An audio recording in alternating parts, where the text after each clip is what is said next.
पापा जी हमेशा कहते हैं कि ईश्वर पर भरोसा इतना रखो कि जब आपकी इच्छा से काम ना हो तो समझ लीजिए कि ये उसकी इच्छा है, और जब आपकी इच्छा से काम हो तो हमें समझ लेना चाहिए ये उनकी कृपा है।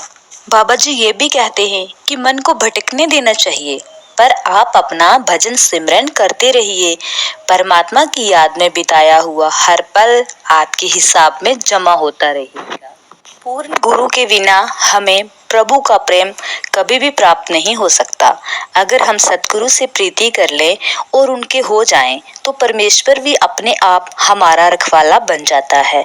किसी अनजान अनदेखे व्यक्ति से प्रीति नहीं हो सकती, और इस दृष्टि से परमेश्वर हमारे लिए बिल्कुल अजनबी हैं।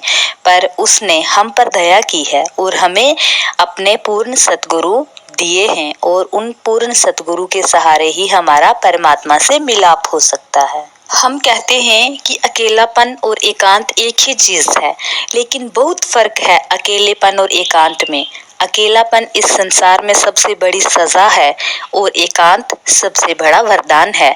अकेलेपन में छटपटाहट होती है, लेकिन एकांत में हमें आराम मिलता है। अकेलेपन में घबराहट होती है, पर एकांत में हमें शांति मिलती है। जब तक हमारी नजर बाहर की ओर है, तब तक हम अकेलापन ही महसूस करते रहेंगे। जैसे ही हमारी नजर हमारे भीतर की ओर मुड़ेगी, तो एकांत का अनुभव होने लगेगा। ये जीवन और कुछ नहीं, वास्तुतः अकेलेपन से एकांत की ओर की यात्रा है। ऐसी यात्रा जिसमें रास्ता भी हम ही हैं, राही भी हम ही हैं, और मंजिल भी हम ही हैं। बाबा जी हमेशा कहते हैं कि नाम की कमाई करने के लिए हमेशा 3 बातों का हमें ख्याल रखना चाहिए और उन्हें याद रखना चाहिए। 1, गलत फहमी या आलस कभी भी नहीं करना चाहिए। दूसरा, दुनिया में से अपने ख्याल को निकालने की हमें पूरी कोशिश करनी चाहिए।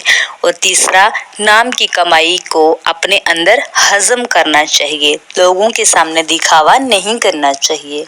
अगर हम भगवान को पाना चाहते हैं, तो हमें पूजा के नियमों से ज्यादा जीवन के नियमों का पालन करना चाहिए।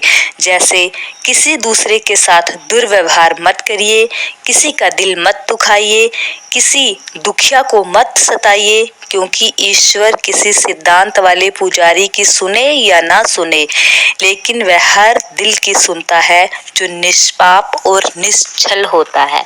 इसीलिए अपने आप को सुधारिए, दूसरों को कभी परेशान मत करिए, कभी भी नहीं।